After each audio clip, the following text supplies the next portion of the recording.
It's Wednesday night. You know what that means. We are live, man.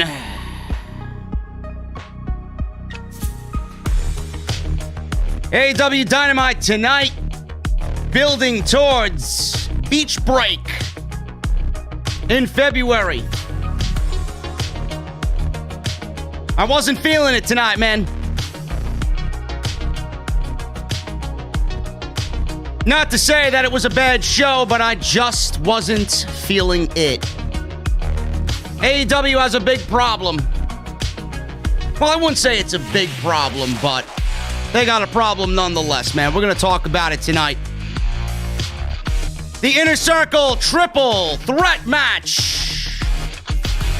All members of the Inner Circle tonight vying for Tag Team of AEW. What happened? Jon Moxley returned. Cody Rhodes gave way too much time to pretty Peter Avalon. Sting congratulated Darby Allin on retaining the TNT Championship. And Kenny Omega, who knows what's up with him, man? Who knows what's up with him? Don Callis and Kenny Omega scheming once again on Dynamite. We're going to talk about it. Jesse and I are live on the only podcast you need on Wednesday nights. This is your AEW Dynamite post show right here on Off the Script.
What is going on, guys? Thank you so very much for joining us right here on Off the Script. This is your AEW Dynamite post show for January 20th, 2021. I am JD. I am joined by my very good friend, Jesse. What is going on, man? Dynamite tonight. What'd you think of the show, man? I tweeted out right before the show was over that I didn't think it was a very good show tonight. But I'm not saying, and I know the AEW elitists out there are very sensitive, and they don't like anything being said negatively about their precious AEW, but I am a realist. I'm a fan as well, and I never sugarcoat anything. I just did not enjoy tonight's show, but that does not mean that it was a bad show, and I think you summed it up perfectly before we went live. I would much rather watch this on a weekly basis as this being a bad show compared to what we usually get on Monday Night Raw. Yeah, man. Look, I think. First off, man, how you doing out there, man? How's the New York area, brother? It's freezing my ass off. It's something in the air tonight, man. It just feels like a brighter day. I don't know what it is. Listen. I know what it is, and I know you know what it is, but we're not going to talk about that. I don't know. You don't know. I don't know. I didn't say anything. You don't know. It's like the world was lifted. It's like the world was lifted off of everybody's shoulders, right? It's man. It's as if you were someone that had stage 4 cancer. God forbid. I never wish that on anybody. And you were cured miraculously. It was. I had cancer of the Twitter for a while. That's gone. So well, I have herpes of the Twitter every day, but that's another story. Oh God, man, it's herpes won't go away, man. I know. Well, they usually don't. No, this one's gone for good though. So, anyway, look, man. Yeah, it was not AEW type level show. Not even one of their mediocre shows. I'll go as far as even saying that. But I want to pull everybody off the ledge. I mean, for me, this was the first quote unquote bad show for Dynamite. And I want to put it in quotes because it's not what we're used to, like you said, for having a bad show. I mean, like we said before, you can't have a 5-star knockdown drag out show every week. But even with that logic, this show was just a little bit subpar just for their normal settings. So we're going to get some of these. And for anybody out there saying, oh, well, if this was wrong, you'd be smashing it, you'll be burying them. No. WWE gives us shows of this quality more often than they give us the good shows. All right. It's a reverse. Well, when do they give us a good show? Well, I want to know. Yeah. Well, SmackDown the other week was a good show. Yeah, I mean SmackDown has been better, yes, but yeah, I'm sorry to cut you off. Continue your point. Yeah. So I mean, once in a blue moon, they give us a good show over there. Once in a blue moon, we get a bad show here. So I'll take this bad show this week, and I'll take this as the worst I've seen, and it can only get better. Plus, they're building towards a show, so I can take this, man. I didn't like it. I wasn't fond of it. But I'm not going to bash the company for what I thought was a bad show tonight. Because it happens, bro. I mean, you can't knock them out every week. These are human beings. I know. I don't want to be unnecessarily hard on AEW, but I did mention something on my Twitter during the show tonight. I do think it's a big problem. And I really can't wait until they get that extra hour of TV time, whether it be on TNT on a Saturday night like I had predicted, or if they get a Trios Championship in play. But I think that there's too many of these 6-man tags. And I understand that, everybody needs TV time. I understand that what you see on Being the Elite sometimes filters into Dynamite, like you mentioned tonight, Matt Hardy and Private Party. And if you watch Being the Elite, you understand why the heel turn is happening the way that it's happening. I get all that stuff. That is fine by me because they're progressing specific parts of characters moving forward. But I do think that there's an overabundance of tag team wrestling on a week-to-week basis. I do think there's an overabundance of 6-man tags on a weekly basis. And I honestly feel outside of a situation like a Matt Hardy and Private Party that these matches ultimately don't mean anything unless you do bring a championship or something along those lines. Start having like a ranking system of sorts that gauges everybody that's on TV. Because right now it really feels like nothing, and it feels like AEW is just throwing everybody out there just to get everybody as much possible TV time. And it doesn't feel good, when you see an overabundance of it. It doesn't. But here's what I like about AEW's bad show. I mean, creatively, it wasn't a train wreck.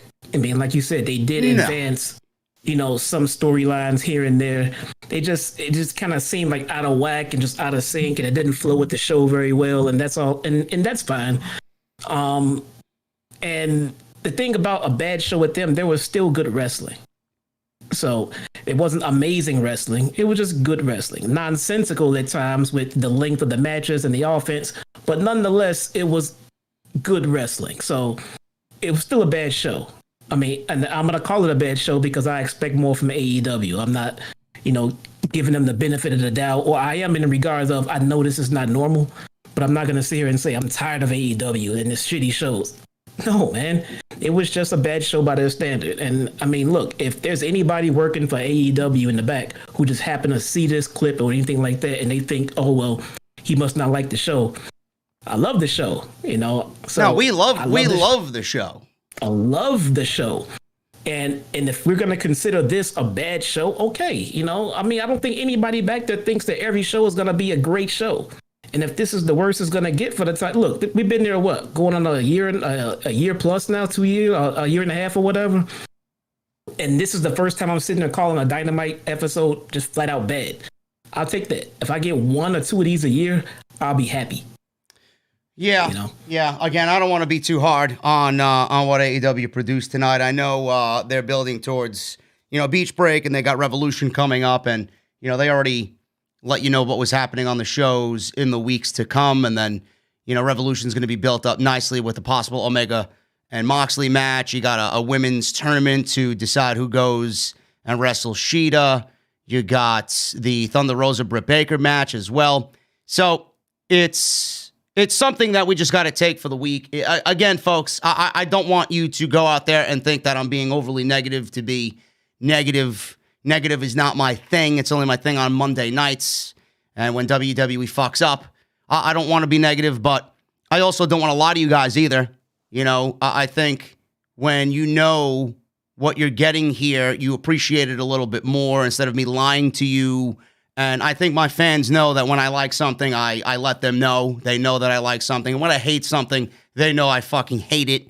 But I just didn't like it. Jesse's got, the right idea here. It's not something that we're going to make a big deal about. I just physically can't wait for that extra hour of AEW television. When that's coming, I don't know where it's going to be happening, whether it's TNT or TBS, on what night of the week, whether it's Thursday or Saturday. I have no idea. But I can't wait for that extra hour of TV because it's going to let everything flow a lot better after that. It will. It'll give Dark an overflow. I mean, it looks like there's a lot of times where they get talent on Dark that they might want to put on TV, but not necessarily have time for them in their 2-hour slot on TNT. So a 1 hour show on a different night will be a good overflow for Dark, because Dark is a, I mean, it's a chore. I tell you, man, we give it shit at times, but it is a great show for showcasing. It is phenomenal because jobbers don't come in, take a pin in 3 seconds and leave. They get entrances, they get time, they get put over by commentary. It's a great show to look at some talent from around the indies, especially at a time when we don't get indie shows anymore. Yeah, I know I mentioned this before. I think Dark right now is the most important show on television, or at least in the business, because it's showcasing all these people that don't have, anywhere to work. Yep. I love it. So, guys, we're going to talk about Dynamite tonight, and we're going to talk about what happened as far as Omega and Moxley, and with Mr. Don Callis being there. We're going to talk about Private Party Matt Hardy and their heel turn, per se. Not really all the way there yet, but it's happening. It's happening. And we're going to talk about the Dark Order as well, because Adam Hangman Page was given an offer to join the Dark Order. Hilarious as it may have been, Mr. Page said no thank you to the Dark Order. So we're going to talk about all that. Plus, I got your AEW news and rumors, some major news about AEW staying at Daly's Place and not going to Miami. So we'll talk about that. News. And Chris Statlander says the AEW women's division is learning as they go. So she was actually quoted saying something about the women's division because of all the people criticizing the women's division. So we're going to talk about that as well. And then Nyla Rose, you guys know the situation with Nyla Rose, why she was not on the show tonight. She was actually supposed to go one-on-one with Leyla Hirsch, and she got pulled because of COVID-19. So we'll talk about that as well. So I want to thank you guys so very much for joining me here on the podcast. Follow me on social media at JD from NY206. That's Twitter and Instagram. Make sure you guys hit that subscribe button down below. Turn on the bell for all notifications. If you guys are new around here and you want your weekly dose of AEW, if you want your weekly dose of anything pro wrestling related, make sure you guys hit that subscribe button. I am here live for Raw, AEW, Friday Night SmackDown, and then every single weekend we got Off the Script, and we got episode 361 coming this Saturday as we gear up for the Royal Rumble. So I'll have news about that, and we'll go into all the latest breaking news about WrestleMania, which is coming out slowly but surely as the days go on. So that is Saturday for episode 361. If you missed any of the videos, check the description down below. All the playlists that you need will be right down there. If you want to support the show, you can certainly do so in multiple ways. Number one, you can hit the thumbs up. That helps out the channel. Number two, you can go and check out the Patreon page, patreon.com/JD from NY206. You guys can go buy yourself a mask. Get your face coverings today, mouthmasker.com/OTS. Go and get yourself a t-shirt. That is bonfire.com, the exclusive home of JD and Off the Script. And as always, you guys can go and check out the sponsor for today's show, Dr. Squatch, drsquatch.com. Use code SCRIPT at checkout. You guys are going to save 20% off your entire purchase by using that code SCRIPT. drsquatch.com. We're going to get into the news here first with the Daily's Place situation. AEW has made a decision about leaving Daily's Place, and it's not happening. So there was a rumor about AEW Revolution being considered for Miami. The idea was to change things up for talent morale because they were unhappy about having the same scenery every single week, and it's been getting a little bit colder in Jacksonville. They wanted to move to a possible warmer city like Miami. Cassidy Haynes of Bodyslam.net now reports that the company has changed its plans and will remain in Daily's Place indefinitely. It was stated that employees were told in an email on Friday last week that they would be staying in Jacksonville for the quote-unquote indefinite future.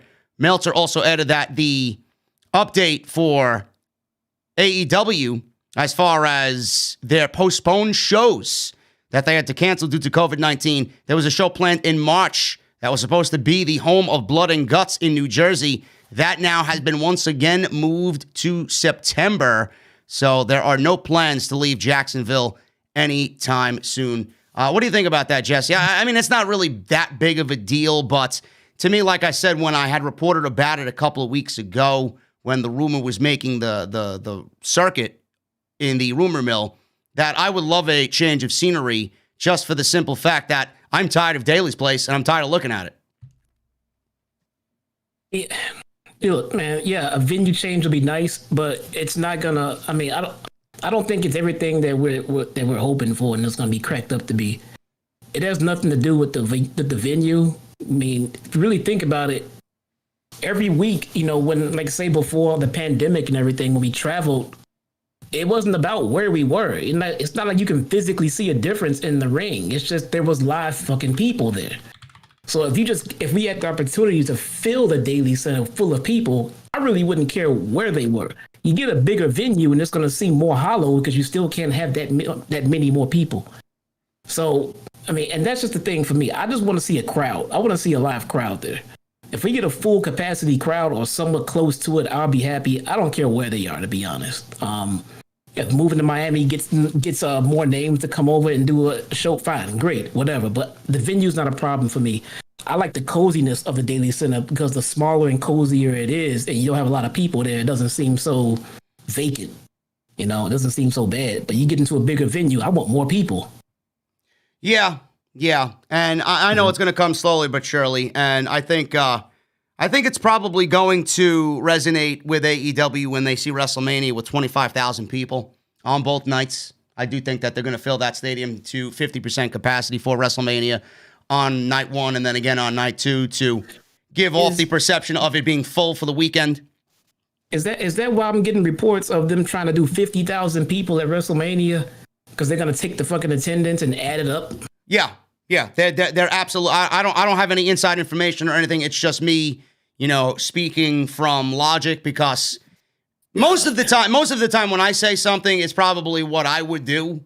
So I do think that with the reports coming out that there's going to be 25 to 30,000 people at WrestleMania, I do think that's going to be for night one, and I do think that's going to be for night two. And WWE, you know how they usually embellish.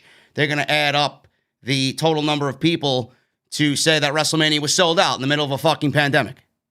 Of course. I would not be surprised by that. But that stadium holds about 65,000, 70,000 people anyway. So that's exactly what they're going to do. And I do think that when AEW sees that, it's probably going to, pop a light bulb in Tony Khan's head. Well, if they could do it, then I think it's safe enough for us to do it. And I think that they probably do it better. Or at least according to him. He might let them do it first and then wait for the fallout. Because it's not about doing it. He can open his doors and do it. Yeah. But let's see what the fallout is. Let's see what if there's a big outbreak, all stemming from that venue on that day. They'll probably wait a while before they do anything in that regard. But we know TK's got that football stadium in his back pocket, man. He can he can throw a bash whenever he wants. Outdoor, huge, warm weather. Mm-hmm. So it's up to him.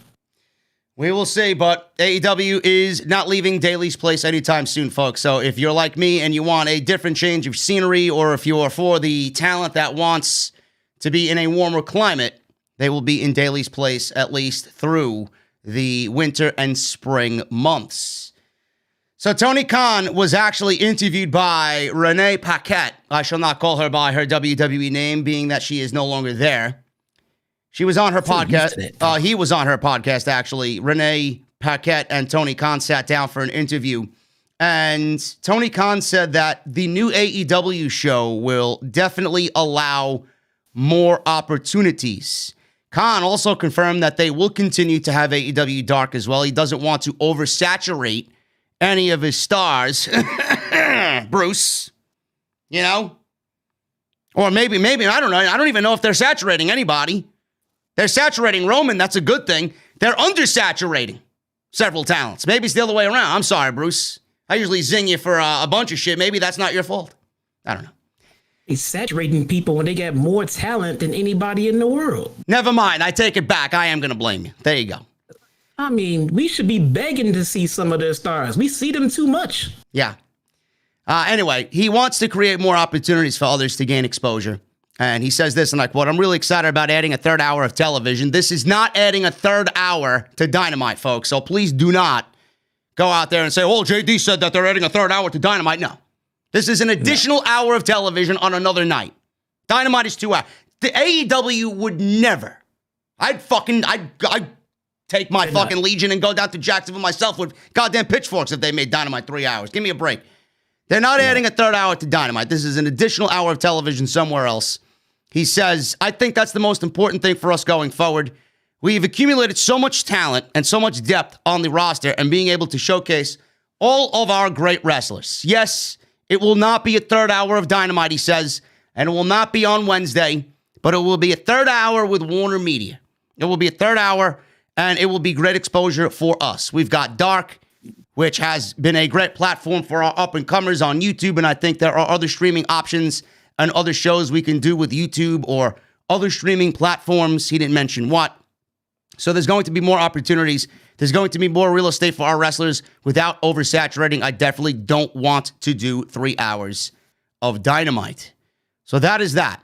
But I think we kind of all understand that right now, and he really didn't go into great detail on top of what we already know. So that's what it is. But he also said, I'm sorry, Jesse, go ahead. You know what I think? What? I think he's gonna take that 1 hour. I think it's going to Fridays or Mondays. You mean you think that listen, if they go to Monday, are they going to do 8 to 9 or 9 to 10? It don't matter. They got a 3 hour fucking window to run into Raw, so it doesn't matter. If they can go into their second hour and really mess up their demos right in the middle of the show, people will start leaving before Dynamite starts, and then they'll stay for the overflow. It'll really mess up the show. Actually do not. I do not think that's a bad idea. I would.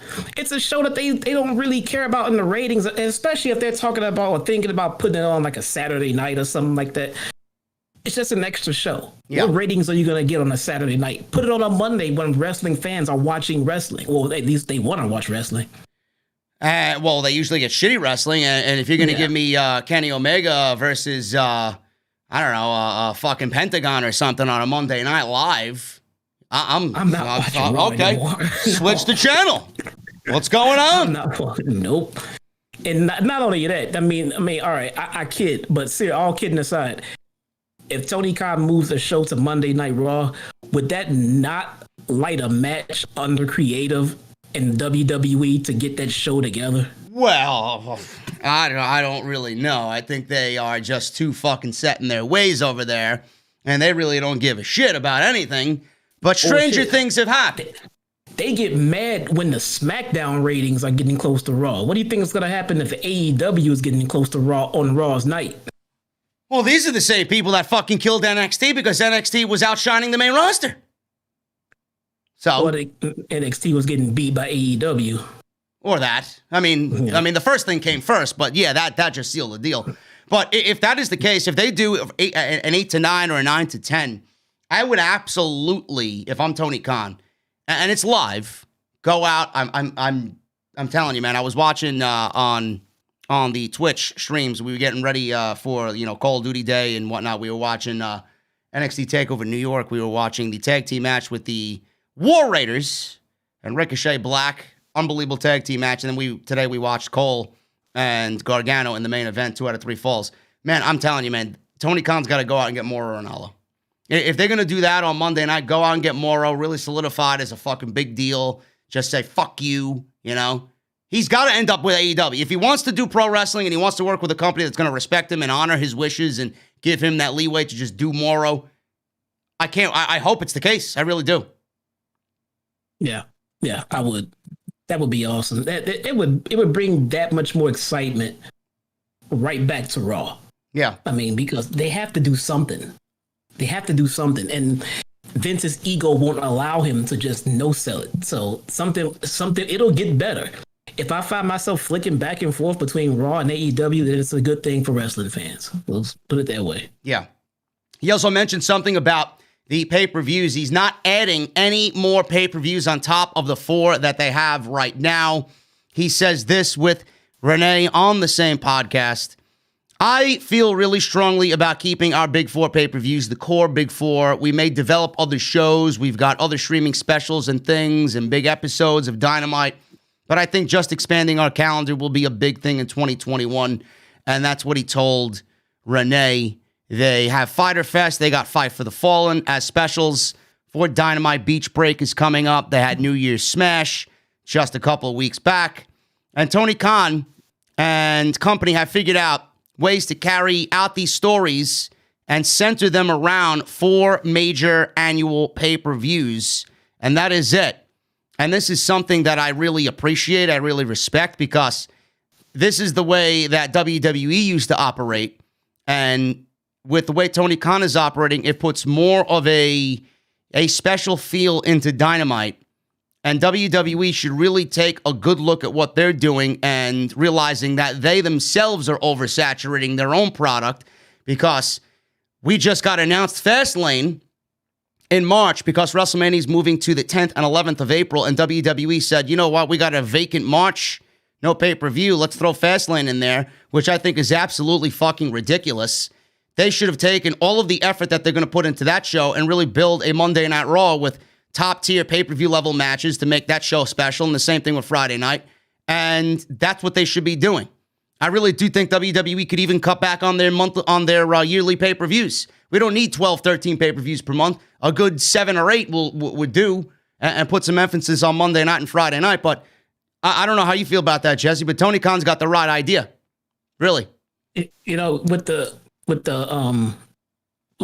lack of a traveling circus anymore, I don't know what is the purpose of a pay-per-view at this point. I mean, you're not going from city to city. You're not selling tickets.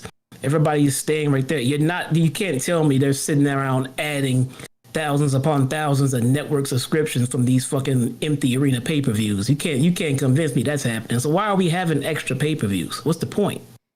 I don't know. I have no idea. I mean, yeah. I get a pay-per-view like the Royal Rumble. Obviously this is your season. But other shows like that, I mean, I don't know. I agree with you. I don't know. Pay-per-view. I mean, I don't mean why have a pay-per-view. Like why unnecessary pay-per-views? I mean, this is why anything. You want to do something special? Why about a Saturday night's main event? You put that on Saturday night. At the very bare minimum, there'll be commercials and you can make ad revenue. I mean, and just in that regard of thinking about extra shows, you want to do an extra show? How about a Saturday night's main event once every now and then, instead of another fucking empty arena network show that you're not going to get any subs for, and it's going to just get in the way of creative and everything else? I don't know. They're just so stuck in their ways. That's the fucking thing. Man, I don't get it, man. It's just stupid. It's counterproductive, to be quite honest with you. That's why I appreciate and respect what Tony Khan is doing, because it takes balls to go against what everybody feels is the norm. They got 12 pay-per-views, 13 pay-per-views over there. This guy's got 4 fucking shows, and he puts all the emphasis on Dynamite because that's where his fucking money's going to be. Yeah. Gotta love it. Smart. Yeah. Anyway, guys, that is the news for now. Just wanted to go over what Tony Khan was talking about and the news about Dynamite not going to Miami for Revolution. They're staying right in Daly's place. So we will pick up with the news as we go on. Got some news about the women's division, and I got some news about Nyla Rose as well and her COVID-19 situation. So let's get into the actual show, guys. Again, thank you for joining us. Today sponsored by Dr. Squatch, drsquatch.com. Use code SCRIPT at checkout for 20% off. Jesse, was Negative One's birthday 3 days ago, and we celebrated his birthday tonight. So we got Brody Lee Jr. coming out with the Dark Order. John Silver was there with a microphone in hand. He said, tonight is a very special night. He said, Dark Order's about to get another recruit. And I'm talking about a handsome cowboy recruit, Adam Page. He then shifted to Negative One's birthday, and they had a big cake out there for him with a, happy birthday written all over it. Had some candles on the cake. There was a table on the stage. So you knew somebody was going through this cake. We just didn't know when. And we got happy birthday being sung to Brody Jr. His younger brother Nolan was in the crowd. Amanda was in the crowd, and Luther, Dr. Luther, walked out with Serpentico, and he started complaining about Brody Lee Jr. This place is becoming nothing more than a daycare center, he says. He called Negative One Punky Brewster. He complained that he looked stupid, and the audience chanted, "You look stupid." He said his face is perfectly symmetrical. He then said, "You are the stupid-looking one." He said they are going to ruin his birthday. A big brawl broke out. We got the Hybrid 2 joining the fight. Page then came out, made the save. He took a big dive off the stage, diving into everybody on the outside. And this is when the match got started. It was Jack Evans and Angelico of TH2, Luther and Serpentico against Adam Page and the Dark Order. This was Colt Cabana, John Silver, and Alex Reynolds. So needless to say, Negative One was not going to go unhappy on his birthday. As the Dark Order wins, Adam Page and the Dark Order win in about 8 minutes. We got Adam Page getting a pinfall here on Serpentico with a buckshot lariat. Afterwards, we got Mr. Luther going through the cake. Or it was actually during the match, but it was towards the end of the match when the match was ending. But he went through the cake, which we all kind of knew somebody was going through, and lo and behold, it was him. And afterwards, Silver and Reynolds high-five Page. Colt then joined them in the ring, and they awaited Page's decision. So Dark Order had all of this planned as if Adam Page was going to join the Dark Order. They had, the big thing on the Titantron or the big screen, and then they had fucking shirtless cowboys coming out in cowboy hats with confetti and balloons and all this shit ready to celebrate Adam Page joining the Dark Order. And Adam Page says, I can't do it. I did this group thing. I did this team thing, and it didn't really work out for me. And he leaves the ring. He says, I'm sorry to John Silver and everybody in the Dark Order. He grabs a bottle of alcohol that one of the guys was holding, and he walks to the back with the bottle of alcohol, all dejected and alone. Adam Page says no to the Dark Order, Jesse. Why? Why did he say no?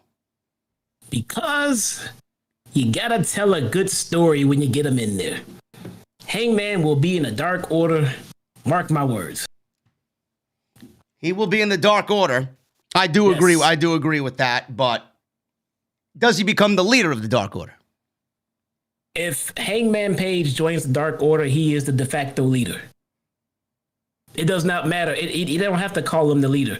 What's he gonna do? Join the Dark Order, then take orders from Evil Uno? No. So I'm assuming they're going to be baby. They are babyface from this point on. Yeah. Oh, yeah. They're gonna have to stay babyface for the foreseeable future. And not only that, now that you mentioned that, I just thought about it. If Page does not eventually join, that's gonna make him very heelish because Dark Order is over. Yeah. So he'll join. With this happening and the Dark Order now seemingly being a babyface group, I know you've watched Being the Elite. How has it been since Brody's passing with the Dark Order on Being the Elite? Are they still as entertaining as they once were? Is it something that is, missing with that Brody Lee presence there? And have they evolved in a certain way, or are they pretty much the same? I don't want to say that it feels like something's missing, because if you remember, Brody's been off on TV for a while, and they were still fine. But when you watch it now, it does seem like a ridiculous elephant in the room. You know, like when you just watching the Dark Order do a skit now, and it's almost like you can almost still see the pain of Brody on their faces as they try to move on to do other stuff. There's been no big spike. I mean, it's just been you know, you get the BTE title being defended by Silver, you know, here and there. But other than that, I mean, they had Hangman on. They touched on that, but they haven't really done anything outside of the box or anything huge since Brody's passing. But you can tell. I mean, there's a big missing element, you know, in the Dark Order segments now. But I wouldn't say it's boring. No. So with -1 here, by the way, I forgot to add, it's in my notes here. The Dark Order held Serpentico, and -1 gave him a kendo stick shot to the... Oh, no, it was Luther. I'm sorry. He held Luther, or the Dark Order was holding Luther, and gave Brody Lee Jr. gave him a kendo stick shot to the head, which looked great. It was a great shot. He got on the microphone and said, "My birthday was 3 days ago, you idiot." Then he gave him a kendo stick shot. So I know when he grows up, he's gonna have a lethal kendo stick shot. So, you know, good for him. Very special night for the family. Really, this kid's good overbooked, stuff. Man. I know he's the most. Listen, man, I'm telling you, we said it weeks ago. He's better booked than fucking Ricochet on Raw. He's better. He's an unbeatable. He's booked stronger than Roman right now. Roman's lose before -1 does.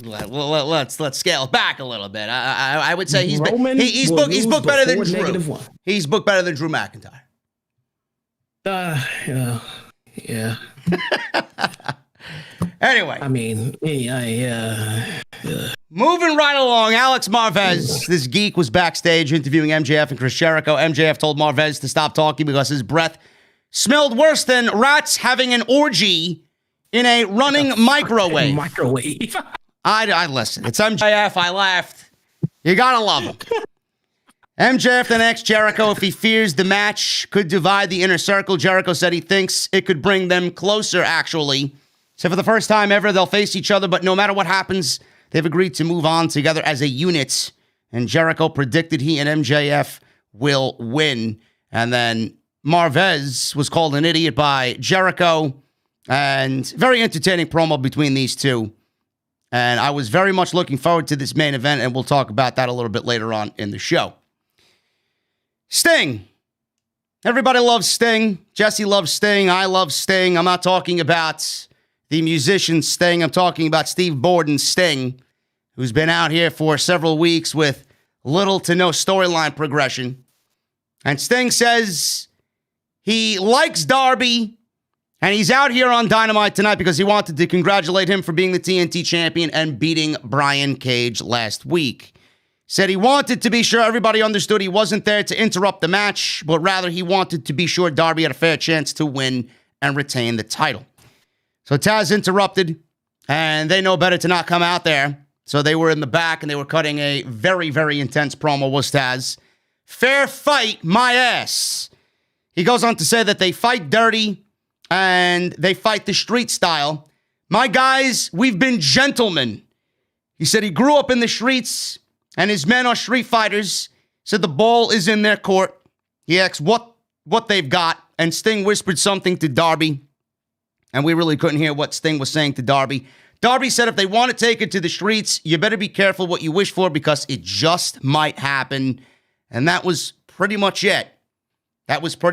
So the string of weeks where we get minimal to nothing from Sting continues here, Jesse, but it did seem like tonight that AEW is insinuating that we're going to get Darby and Sting joining forces in some sort of street fight against Taz, and I would assume some hand-selected Team Taz members.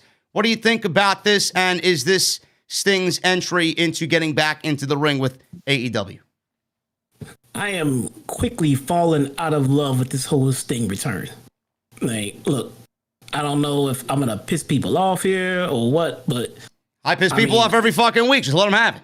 Yeah, man. I mean, look, I've been waiting for the explanation. I've been waiting for this. And, Now, before we get any kind of real explanation, we're going to get Sting in a wrestling match, which is exactly what we didn't want to see right away. So, I mean, look, did I never want to see him wrestle again? No, that's not the fucking case, man. But again, we're getting him in a match before we even get any kind of real explanation as to why he's here, what's going on, what's the future plans for him. They're putting him in the ring. I mean, I guess maybe it would come off different to me if he came in for one thing and then that one thing built to a match that we actually wanted to see. But now it just looks like they brought Sting back to put him in a wrestling match, which is exactly what we don't like from WWE right now. Listen, I kind of disagree with that aspect there. I do not think that it's coming off as if they're putting him back in the ring or they brought him back to put him in the ring. I do think that their intentions are good. I do think that they brought him in with the intention of getting Darby Allin more over and to that next level as being a superstar. That's what I think that they brought him in for. But what I don't like is the fact that Darby Allin didn't really say that they accepted the match. You know, oh, you want a street fight? Well, you better be careful what you wish for. You know, he didn't really accept the terms of street fight. He didn't accept the terms of a match here. There was nothing along the lines of a match being booked or insinuated. It was kind of very gray.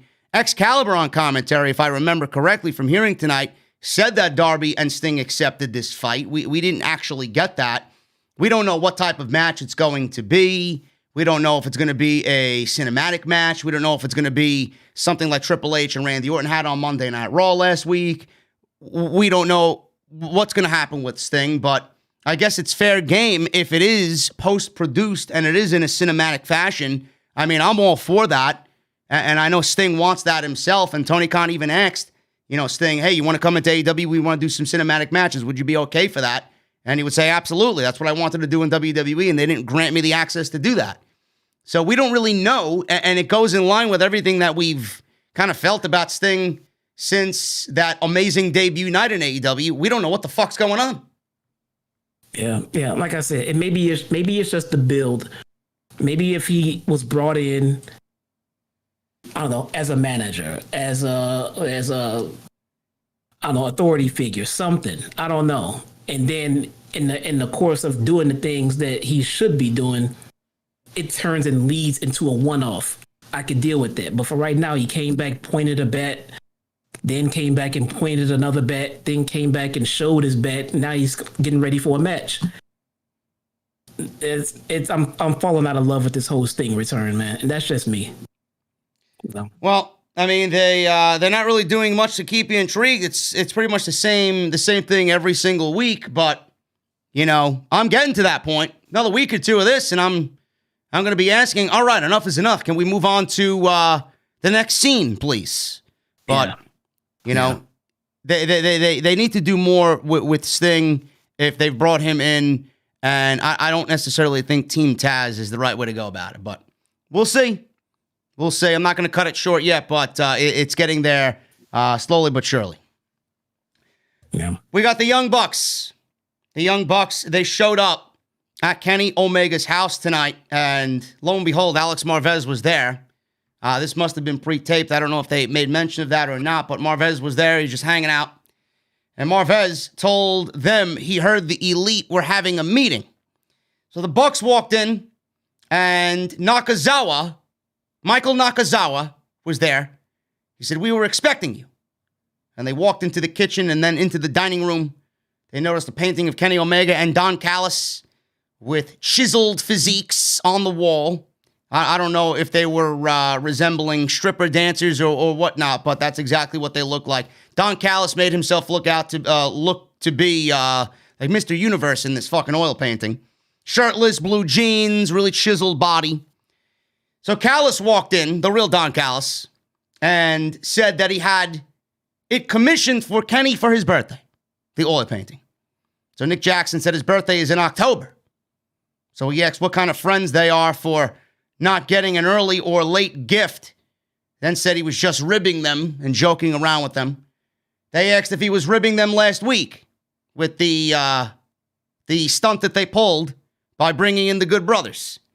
Callis said someone told him last week in his ear that they had to change the match He said he is hard of hearing and must have misheard. Callis is a weasel, no question. So he apologized, and the Bucks were very skeptical about Don Callis here. Then they asked where Kenny is, and Callis says he couldn't be there because he was very busy. So Callis said that they changed his number a couple weeks ago after old friends and marks were bothering him. He said they apparently didn't get his new number, but they know where he lives and can visit anytime. So Callis then asked Michael Nakazawa to give Marvez a tour of Kenny's wrestling dungeon, where this was, I don't know, a basement in the house or so. Callis told the camera guy, listen, you go follow them, leave the camera. We're going to talk in private here, but the camera was still turned on when the cameraman had left with Michael Nakazawa and Alex Marvez.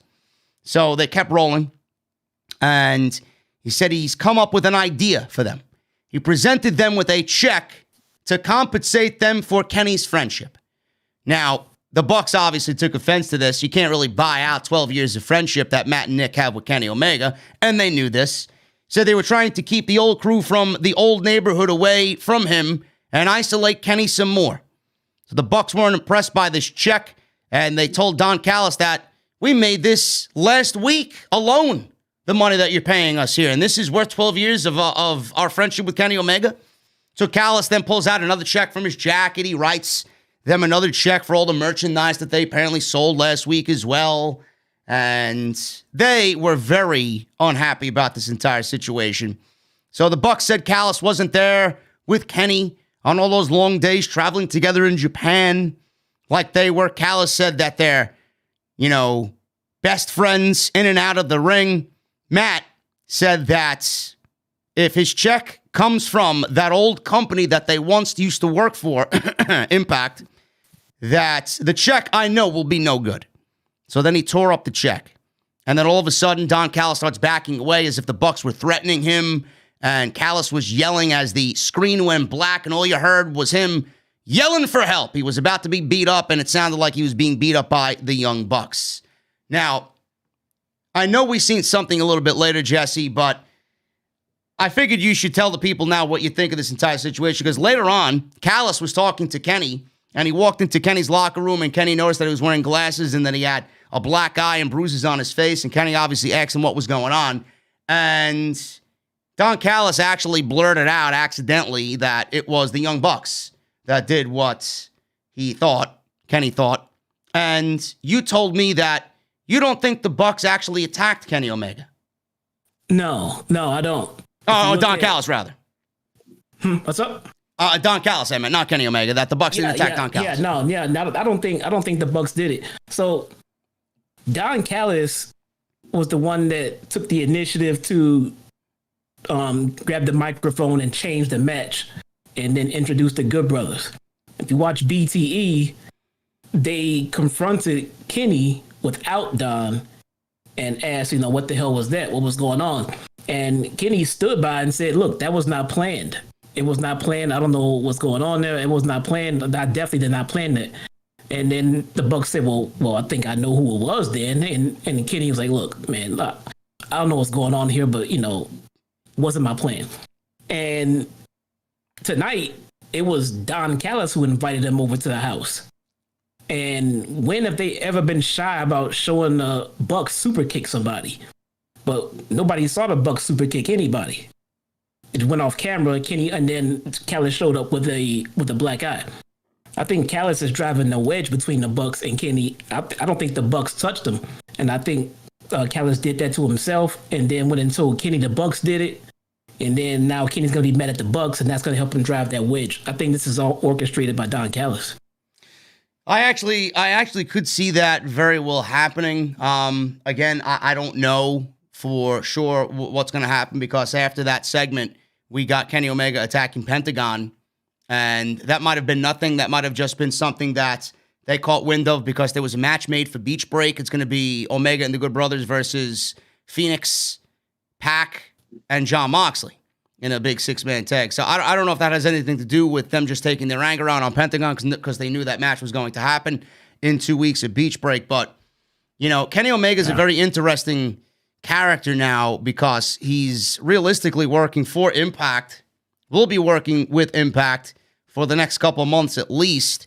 And the Good Brothers, they're the Impact Tag Team Champions. I don't know what's going to happen with them, how much they're going to be used on Dynamite. But with Kenny Omega, he pinned... I didn't watch Hard to Kill. But I know Kenny Omega pinned Rich Swann. And there's a title match looming, I'm assuming, coming up. Whenever that happens, I don't know. But I know Moose was a big MVP in that match. And a lot of people were praising the work of Moose. Now, I don't know if you watched it or not or heard what happened or watched highlights of it, but I don't know where Rich Swann fits into all of this. But I could absolutely see Rich Swann possibly dropping the title to Moose. I watched Impact last night because I wanted to see Private Party and what they did in the main event with James Storm. But Moose and Rich Swann seem to be going after each other with a possible title match looming there. What if we don't see Rich Swann and Kenny Omega? What if we see Moose and Kenny Omega after all the praise that Moose got in that match? I would much rather see Rich Swann and Kenny Omega because I think it would just be a better match. But where do you see all of this going with Kenny? Is he going to win that Impact Championship and hold both companies' world titles? Do you think that's still the plan? To answer that question, yes. As far as the direction on Impact, I don't know much about how Moose and Swann are being booked right now. So when you say Swann and Kenny, I kind of laugh in my own head because I'm thinking of Rich Swann and 205 Live. Yeah. So I don't know in what dynamic, in what way, or how he's being built or made to look or anything like that. But if he's the world champion and Kenny Omega's over there looking for gold, if you ask me, Rich Swann's days are already fucking numbered. Yeah. So I don't know if they want to take it from Rich Swann and give it to Kenny or give it to Moose and give it to Kenny. But between the two of them, somebody's giving that fucking belt to Kenny Omega quickly. Yeah, well, how the fuck you get the title off of him? How do you get the Impact title off of Omega if he wins the Impact title? That's one of those things where it's not too much to worry about because it's not his primary company and it's easy for him to drop that and remain champion on AEW, but whoever he drops it to will get a rub, a huge rub. So, and I'm sure it'll be a fuck finish. Right. So it'll be a big fucking rub, and they can just no-sell it on AEW television as long as they want until they can bring that said champion over to get in his face and be like, hey, you seem to forget that I pinned you, blah, blah, blah. It can go on and on in that way, but putting an Impact title on them and getting it off of them will not be hard at all. It's the AEW title that fucking matters. That's just them trying to build the Impact brand a little bit. So if Kenny holds that belt for 5 minutes and loses it to a cash-in or whatever, it's better for Impact, and it's not going to have a real impact on AEW TV. Yeah, listen, I have not been watching a lot of Impact at all, and I'm not afraid to admit that. But what I have watched of Impact, I am very impressed with Moose and the way he presents himself and the way he carries himself. I think that he's been there for a while. And I do think that he's ready for a top spot at a world championship. The way I would do it, I would actually have him beat Rich Swann and I would have Omega beat Moose. I'd have Moose get it back, because I think we're in a conversation where Moose should really be considered a top guy in that company now. Maybe Omega takes it off Moose just because he's the bigger guy. And I think beating Moose would actually enhance Omega more than just beating Rich Swann. I feel like what you said, they're pretty much ready to take that title off of Rich Swann anyway if it's going to Omega. So why not have Omega take it off Moose? Moose could always get it back later in the year. But Omega should not be losing in this year at all until maybe we get to Full Gear in November at the end of the year. And sometime this summer he could possibly drop the title to somebody back on Impact via fuck finish. And then it's not really going to do anything to him because he's still going to be the top heel in the industry at that point. And then he can drop the title to who I think we both think he's going to drop the title to, and that's Adam Page at Full Gear. You can drop it to Page. I don't know the direction they're going with Page now. So if they're going to go with Page in a Dark Order, I think it's going to take them a longer amount of time to circle that around to get him back to Kenny in the main event scene. But at the same time, putting them in a Dark Order can easily keep them separated too. Yeah. So, it's easy to keep the Dark Order away from Kenny Omega, but Kenny's feuding with, everybody in the top end, and then people over at Impact and everything else. And then we get the Elite, and get the Good Brothers. And in the meantime, on the other side of the fence, Hangman can build up this huge babyface momentum as the leader of the Dark Order. And then they can come back, and the Dark Order can come back and take back the AEW title from the Impact guys with Kenny Omega and Don Callis and everything. So eventually the babyface Dark Order can come back to save AEW in this brand feud. That's an interesting thought as well. It's definitely all over the place. Again, my interest remains high in all of this, and I think the Impact AEW pairing is barely scratching the surface right now. The Good Brothers are on Dynamite. We got Private Party, who are the number one contenders for the Impact Tag Team Championships. I don't know how well that's going to go, so we'll see what happens with that. But highly interesting stuff, and Kenny Omega remains at the top of the list as far as interest, bridging both of these companies for sure. Yeah. Cody Rhodes. Speaking of uninteresting, which is a very rare thing for me to be saying about Cody Rhodes because I'm a big Cody Rhodes guy. He seems directionless right now, Jesse. I don't know what's going on with him, but Cody Rhodes went one-on-one with pretty Peter Avalon, who's anything but pretty, but whatever. We got this match tonight on Dynamite. I asked why. I still don't know, even now that we're live here on YouTube. But we got Cody saying that he would beat Avalon in 1 minute. And clearly that did not happen because this match went 10. And he was about to do it in 1 minute until Jade Cargill comes out, and she stands not on the ring apron. She didn't get physically in the ring. She stood on the entrance ramp on the stage, and she didn't do nothing. The referee stops what he's doing to call the match to go attend to somebody who has absolutely no business being out there, but she didn't really play a part in the match per se. But Cody Rhodes and the referee were distracted by her mere presence, which gave Peter Avalon a low blow opportunity to Cody Rhodes. And it was pretty much 9 minutes of Peter Avalon offense until the end of the match. He did get in a beautiful superplex here on Cody Rhodes, but Cody came back with a cutter after about 9 minutes. Cody came back with a power slam after the cutter, and we got Cody then applying a figure four, and Avalon tapped out. I don't know why this was on the show. I don't know why anybody would go out there and criticize us for not liking this. I thought this was fucking ridiculous. I thought this was nonsensical. I thought the referee looked like a blithering idiot. I thought Cody Rhodes looked like a blithering idiot. I still don't know what the deal is with Jade Cargill and Shaq. We don't know their relationship at all. It was not discussed at all. We don't know what Cody Rhodes and Shaq have any business, saying anything to each other. We don't know what the fuck they're about to say to each other. So we got Peter Avalon and Cody Rhodes with 9 minutes, Jesse, of Peter Avalon getting offense on Cody Rhodes. Don't you think that's fucking ludicrous? Yeah. So this whole storyline, it stems from Brandon Cutler and Peter Avalon both having ridiculous losing streaks. But then they both broke their losing streaks at the same time. So now they were both on winning streaks until Brandon Cutler lost to Luchasaurus on Dark. But if I'm not mistaken, man, I think he lost to Luchasaurus in like 3 minutes tops. I mean, I'm pretty sure the dinosaur just killed him. So Luchasaurus is greater than Cody, is what you're saying. Basically, yeah. I mean, we knew Avalon was in for a loss and soon because I knew they had to lose in the same week. And so obviously he was going to lose. I thought it was going to be a really quick squash because, like I said, Brandon Cutler lost pretty quick. But yeah, this kind of drug on. He made it to a commercial break, which I thought was insane. I mean, I thought this was going to be the first match to end during the commercial break. I mean, that's how long I thought this. Since how too long I thought this went.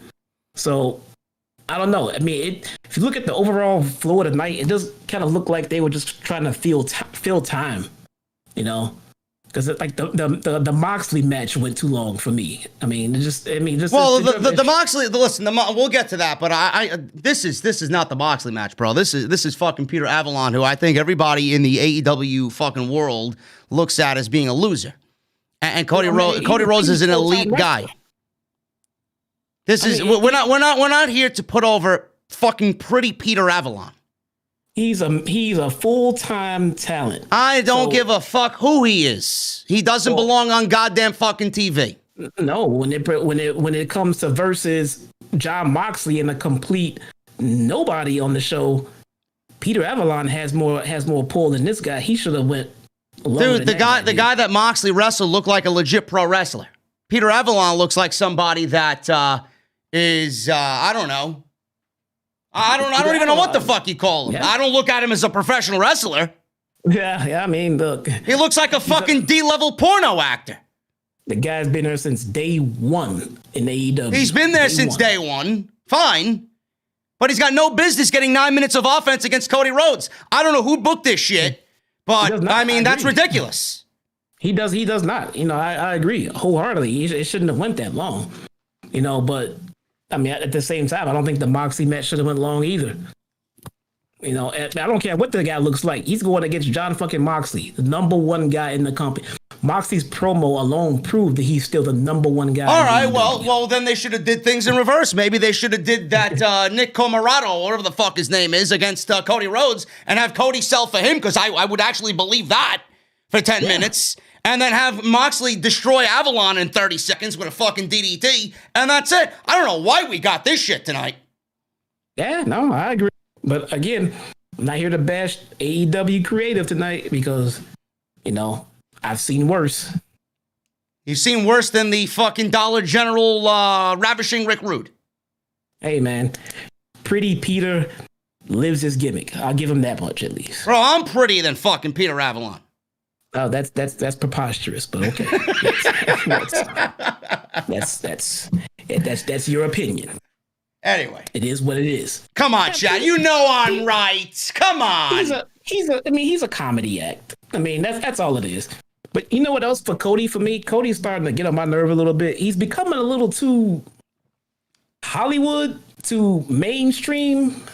If that makes any sense. He's concerned about bringing in the Shaqs and everything else and all this other shit. His matches are overproduced and blood within the first 30 seconds, and he's a little bit over the top with everything these days. Maybe just me. I don't know. I know he's capable of doing it all, but sometimes it feels like he's trying to do too much. It almost, and I don't listen. I appreciate and I respect Cody, and I love the work he's doing with AEW as an executive director. All right, he's a part of this whole big thing that we all love very much every single week. But it honestly does feel like Cody is pretty much putting himself on television for the sake of being on television, and I don't want to say that, but it certainly feels that way. Yeah, because he's got nothing right now. He's doing nothing of interest right now. Nothing of importance. No, but and look, in their defense, and a little bit of their defense, the pregnancy seems to have thrown off the plans that they did have. And I only say that's a little bit of a defense because the plans that they had still made no sense to me. I still don't know where they were going with this Shaq, Carhill, and Brandy thing. I mean, I think Brandy getting pregnant was the best thing for us because they dropped that angle. Yeah. So. Well, listen, we got Cody winning in 10 minutes. Peter Avalon tapped out. It is what it is. We got a Cody Rhodes and Shaq, I guess, update on next week's show. So it is what it is. We'll follow it up next week when we're back here live on the post show. FTR, the greatest tag team on the planet, and Tully Blanchard. Blanchard was bragging about the ratings, and FTR is number one. And he said now that they need the belts because they are important to the bragging rights around here. Jurassic Express then walked in. Jungle Boy was very angry. He was very intense here with FTR. And he said being in the ring with him or them taught him something about himself, which is he can beat either one of them one-on-one. So then Dax Harwood, who looks to be growing out his beard, very thick, Dax Harwood stepped up and said he'll fight him next week, and I don't even need these two guys. So then Luchasaurus got involved, and he said, oh, yeah? Well, I'll be outside next week while you wrestle Jungle Boy, and I'm going to make sure that nobody interferes in this match. So you better watch out. You don't want to fucking piss off the dinosaur, okay? So we got Dax Harwood and Jungle Boy one-on-one next week, and believe it or not, I am pretty stoked about this match. FDR are great, and Jungle Boy, like he said tonight, he could even learn more about slowing his pace down and working that fucking story into the match against someone like Dax. I think this is going to be a good match for Jungle Boy, and I think this is going to be a well thought out, produced match next week. Yeah, and I see Jungle Boy going over too. I could see that. Absolutely. As long as it's not in a tag team way over FDR, I'm fine with him winning. Yeah. Yeah, I kind of hope they don't. I think they're probably going to do that. They're going to switch it up. Then we're going to get Cash and Luchasaurus or something like that. I don't know. But Jungle Boy definitely needs that one-on-one win right now. Yeah. Especially when they lost last week and they pretty much put that loss on Marco. So they're going to probably try to get Jungle Boy's heat back next week against Dax. It makes sense. I mean, I don't know. But I think, the match is going to be fucking phenomenal, though. Yeah. So, yeah. I'm looking forward to it. Are we 1 year? Yeah. About that, yeah.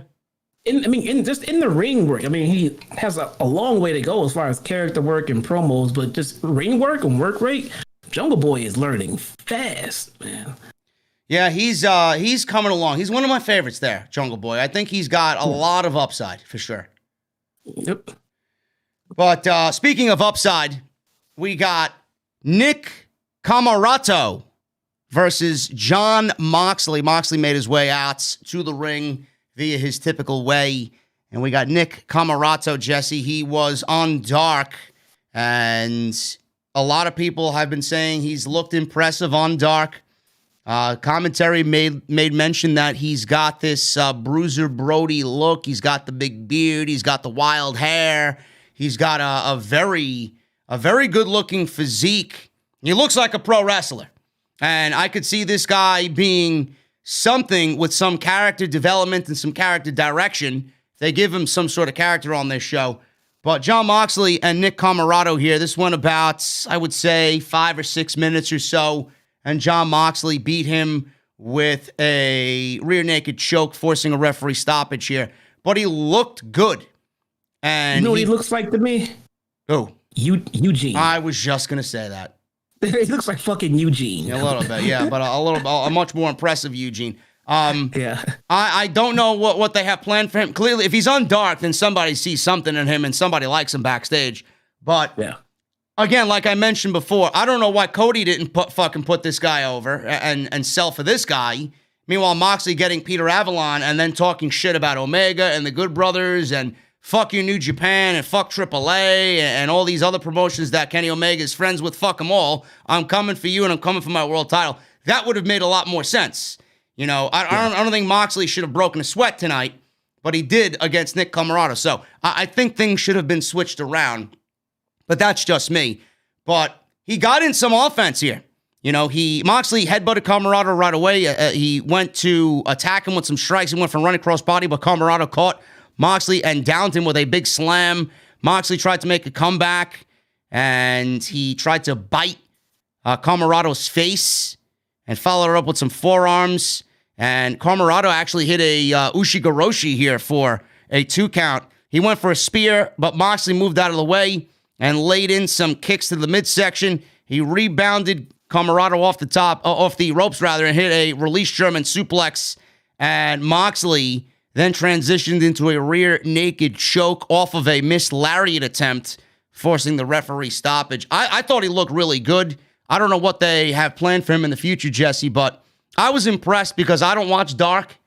I watch it sporadically here and there when I need to, but this is the first I've seen of him, and I think he's got a great look. Yes, I mean, it looks promising. I don't think he showed any signs of brilliance on Dark. No. But, I mean, for what we've seen from him tonight, that's kind of how he looked on Dark. He really looks good. He's got some ways to go, but he didn't. I mean, he looks like he needs to be in that ring as a heel, which is all they really want. So I like him. Yeah. And Moxley got on the microphone after the match and cut a scathing promo, as always. Said anything can happen on Wednesday nights on Dynamite. He said, things are getting crazy around here and he can't keep track of everything. Said he can't keep track of who's in the Bullet Club or with AEW or in Impact Wrestling. Says he doesn't really care either. Said Kenny thought he could bring his frat brothers from Nashville to watch his back, but all he did was make things more interesting. More blood, more violence, more necks to break, more limbs to snap. The bigger the mountain is to climb, the sweeter it is at the top, he says. He can bring whoever he wants from Nashville to Mexico or Japan, but all roads in pro wrestling go through him.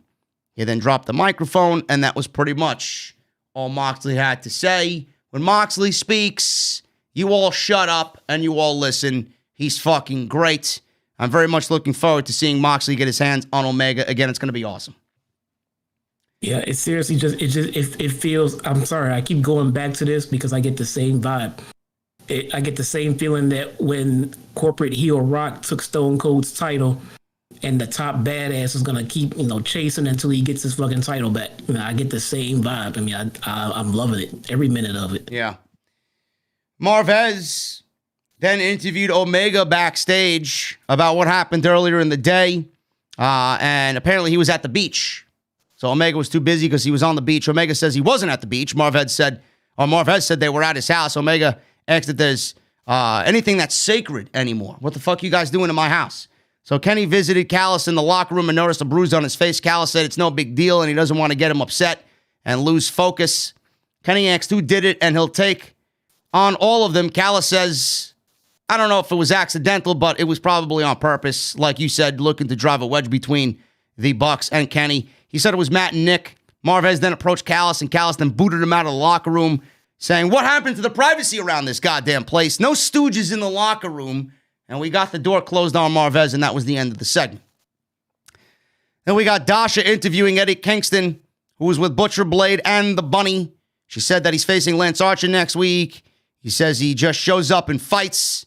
Archer and Jake Roberts then walked in. Archer got in his face and said his message is simple. Everybody dies next week. They started yelling at each other, and then Jake silenced, believe it or not, Eddie Kingston and said it'll be a one-on-one match with nobody at ringside. And he got in Kingston's face, and Kingston was left speechless, Jesse, by Jake the Snake Roberts. But again, it's Jake. I'm not surprised by that. Eddie Kingston is so good on the microphone that he can put other people over in promos. He said, and he let Jake just basically palm face him in a promo when Eddie just could have easily grabbed the mic and just buried him. Yeah. But Jake came out of that looking strong. I'm still wondering how they're going to fit this dynamic in with Archer and Jake. That's the first time I really saw him and Jake interact together as he's trying to push this babyface agenda. And I don't know. I think Archer can pull it off as pulling off that badass tweener type babyface. I just don't see how they're going to squeeze Jake into that gimmick. I mean, it would make more sense to have Jake turn on Lance and help him push him into that babyface era, but then where does Jake go? Yeah, I don't know. It's going to be interesting, but I think they're fine the way that they are. I think that Jake is going to take a little bit more of a back seat. I'd like to see personally Lance Archer open up a little bit more and do some more promo work on his own, but I do think Jake is going to be there to always solidify him having that veteran presence there. And there's no more wily veteran than Jake the Snake. So I think with him there, it's going to make Archer look good and a lot better than if he was there just by himself.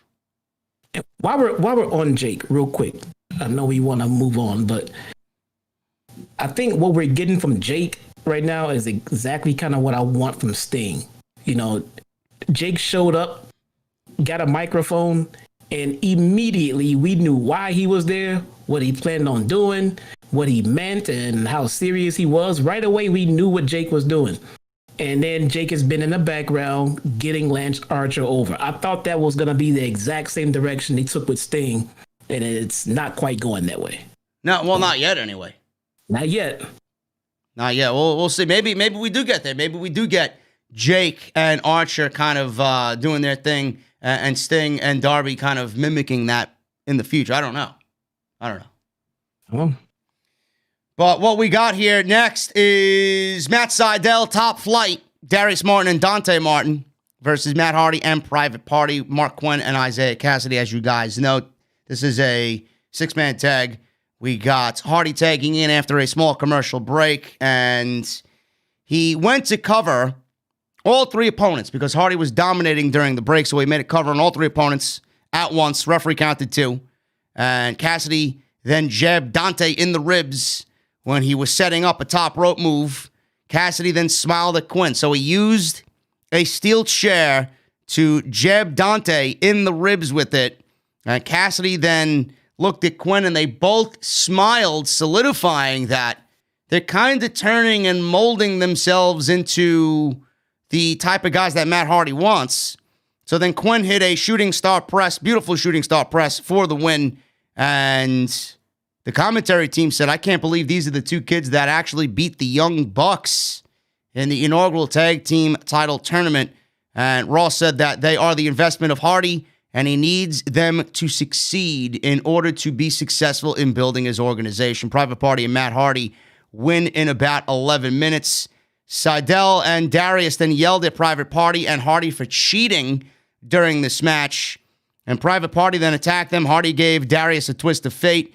He gave one to Sydal too. And then Hardy celebrated with Private Party at the end.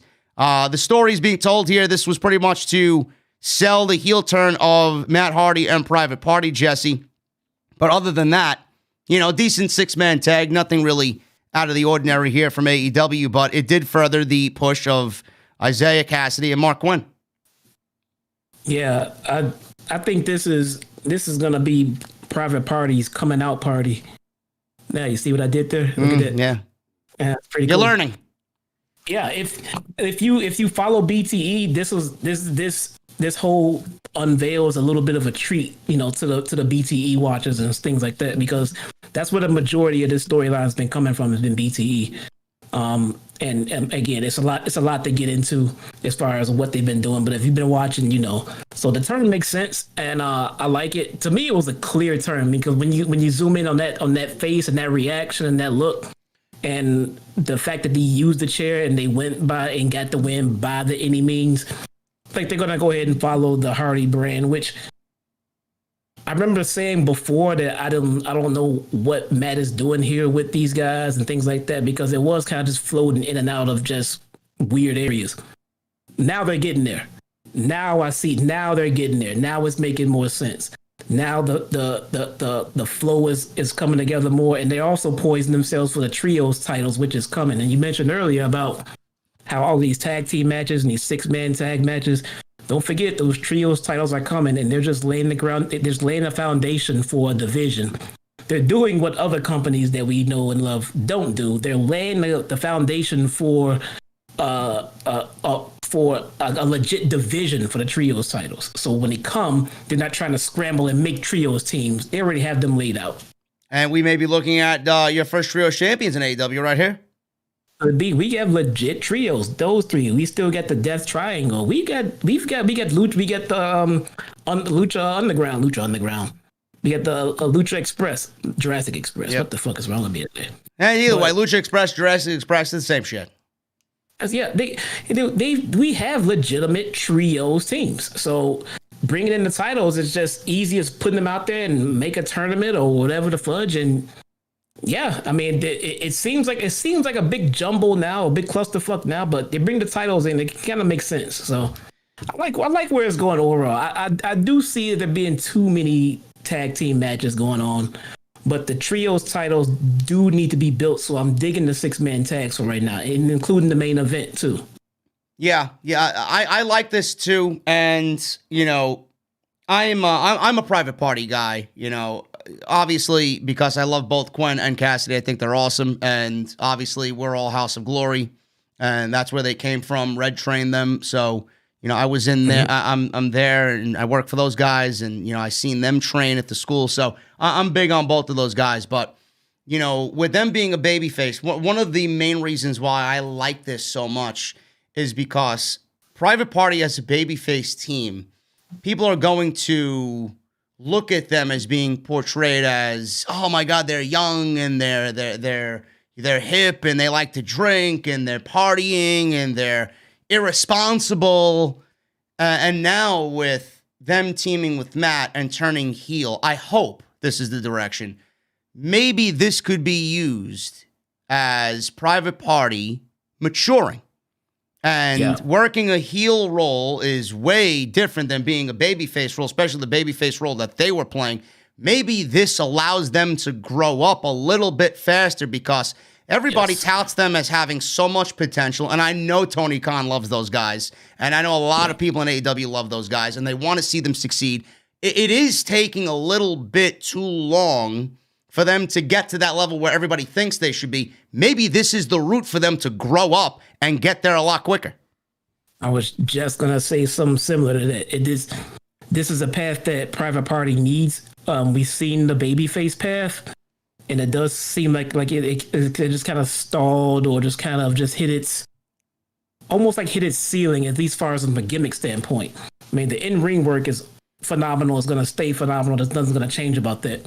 But as far as the gimmick work, I want to see this heel run, because right away the image that I got was like, this looks more like Private Party. Yeah. Right away when they get that turn and that look and that reaction, when they came out, they already started looking like heels. The new hairdo and everything else. So I mean, I'm hoping that this works out. And I think they may be heels for a very long time, because they already look like better heels than they did baby faces. Yeah. Yeah, I'm very much looking forward to this, and I hope that is exactly what is happening here. A little bit of a maturity, process happening with Private Party. I think it'll do them very good in the end. MJF and Wardlow, they walked into the Inner Circle locker room. They approached Santana, Ortiz, Jack Swagger, Jake Hager, whatever you want to call him, Sammy Guevara. They were all sitting on the couch. MJF said that if he had his way, this match would not be happening tonight. Sammy then stood up and said if he had his way, a lot of things wouldn't be happening around here, period. Everyone stood up and tried to calm Sammy down. He was a little heated. MJF says he loves all of them, and they are family, and we have to be family to succeed. He said he then respects him because he's not afraid to speak his opinion and thoughts. MJF then bragged that he's not a sociopath. He comes from a good place, and he wants what's best for the group. He told them to go out there and get this match out of the way. MJF then fist bumped everyone but Sammy because he refused.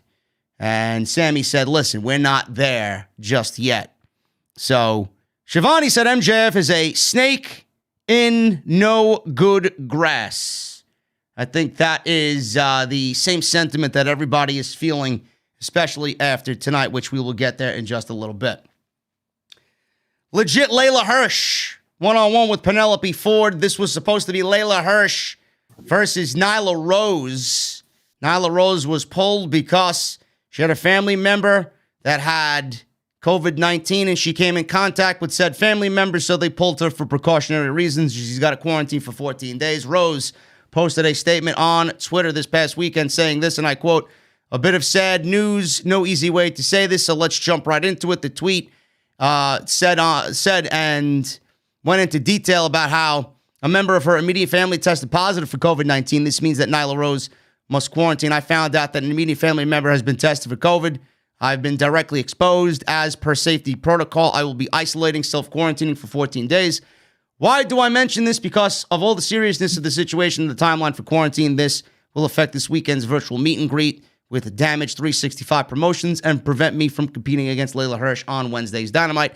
I'm very sorry to anyone that was looking forward to these events, but keeping everyone as safe as possible must be a priority at this time.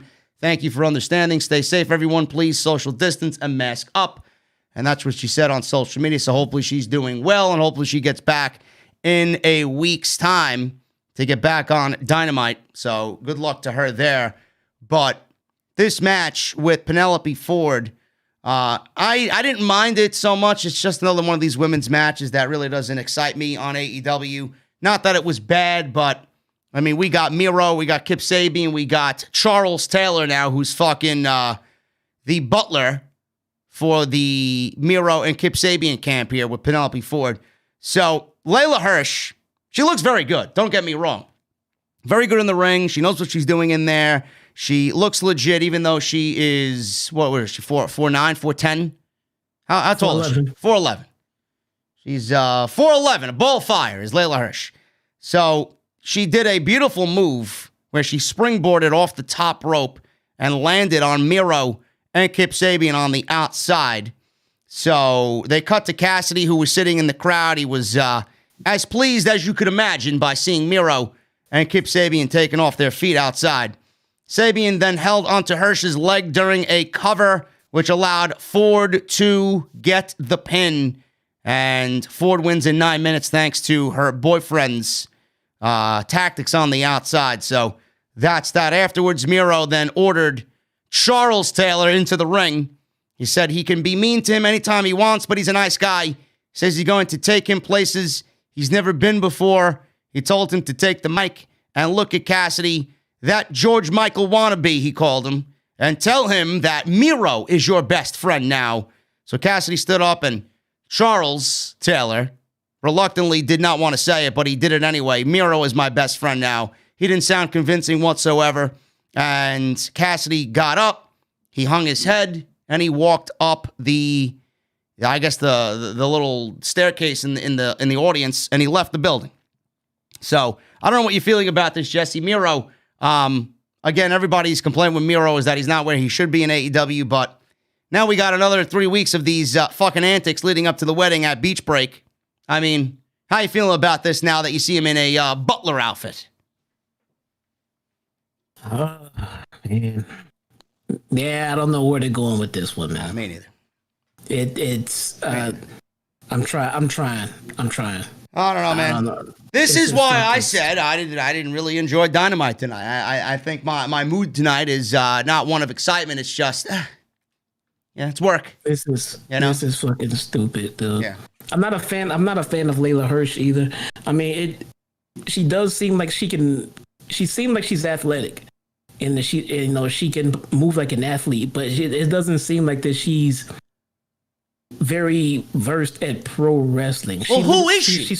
She seems more like a legit amateur wrestler. Wait, who is she though? We don't know anything about her. No, we don't. She looks like everybody else that comes into this promotion or comes into a wrestling promotion. She looks like she should be training for MMA.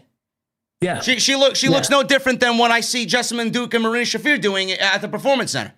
I mean, there's nothing special that stands out about her.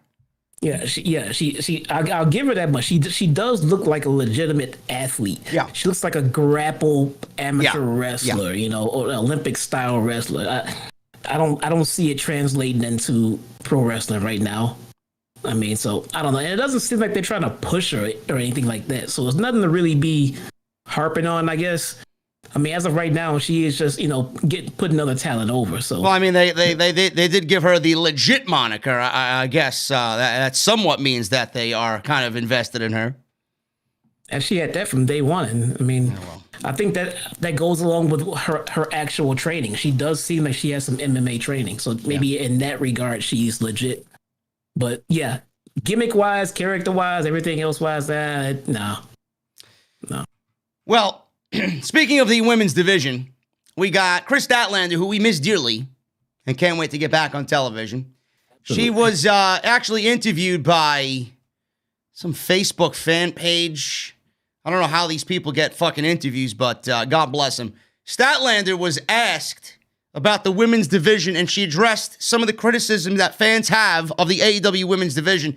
She took the time to remind fans that every single girl that got signed has never worked on TV before, so they have to learn something at some point, and they have to learn to do it in front of the world. And she says this, and I quote, "It's valid to accept criticism, but people have to remember that almost every single girl that got signed has never worked on TV before. A lot of the men on the roster have worked on TV, and if they haven't, they're working with people who have been on TV. We're just learning as we go. We're trying our hardest in doing training before TV, every single taping. People that think we're sitting on our butts and hoping things will be handed to us, we're trying as hard as we can. There's only so much we can do and only so much time we can get in a 2-hour show. There's Dark, obviously, but it's not live TV. People need to give it time. A lot of these girls, including myself, are working TV for the first time. We're not doing matches each week. I believe that we can do better, but Rome wasn't built in a day. It's going to take time, and everyone has to accept that." End quote. Now, Jesse, I don't, before I let you add to this, I quickly want to say, our criticism is not negative criticism, even though some people might interpret it as that. It's criticism because we want it to be better. It's criticism because we care. Okay? But as far as using the excuse of never been on TV before, you know, I could easily say in rebuttal, then why the fuck is there a division to be on TV to begin with if nobody's fucking ready? I would never allow a women's division to be born knowing that half of the fucking women, all of the women, she says, have never been on goddamn TV before, and you're learning as you go. That's going to open you up to said criticism. I would have never debuted this women's title. I would have never debuted the fucking division if that was the case. Now, granted, they have to fill an agenda. They got to put their women on TV, because if they didn't have their women on TV, then people would probably cause an uproar. But it's something that needs to be molded first and worked with first before you present it in front of a live audience. And the reason why they're getting shit on is because that is exactly the negligence of AEW management. That's what they've done for months, for an entire year. And people want better. They just want you to do better. We're not talking about the women themselves. We're talking about literally everything, not just the work.